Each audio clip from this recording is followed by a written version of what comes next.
কিনুয়ালা আছড়াই আছিল 10-12 শতক জমি, তাক আমার সগির নদীর মধ্যে চলে গেছে। এখন যে একটা বাসা নাই যে তার মধ্যে ঢুকে থাকবো। আমাদের বাপদাদার সম্পদ থাকিয়ে এগুলো আমরা স্থানীয়, এখান থেকে এখন নদী ভাঙন সৃষ্টি হয়ে গেছে। থাকার মতো কোনো আশ্রয় নেই, আমরা ওরা কোথায় যাই? প্রতিনিধা কিছুই আজ পরে কোনো উপায় নেই। নদীত গেছে, সব নদীত গেছে। আমার শ্বশুরেরা এই বাড়ি ফিরে করে খেয়েছে, আর সেই বাড়ি ফিরে নদীত গেছে। আমার 1 শতক জায়গা কেনারও তবিল নেই বাবা।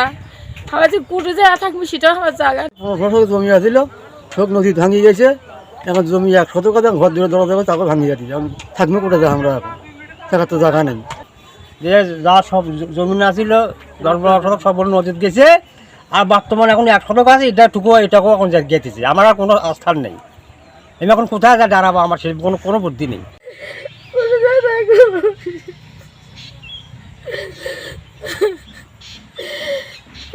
জায়গা নেই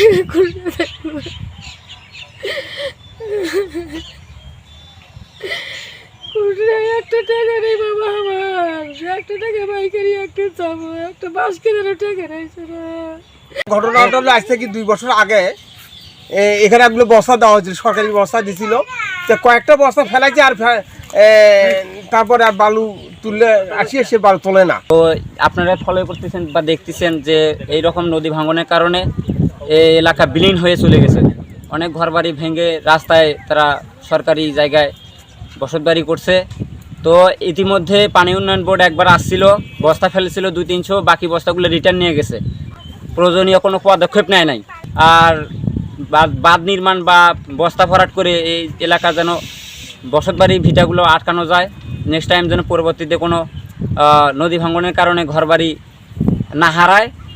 পানি উন্নয়ন বোর্ডের কর্মকর্তা আছেন, তারা যেন এই বিষয়টা পদক্ষেপ নেয়।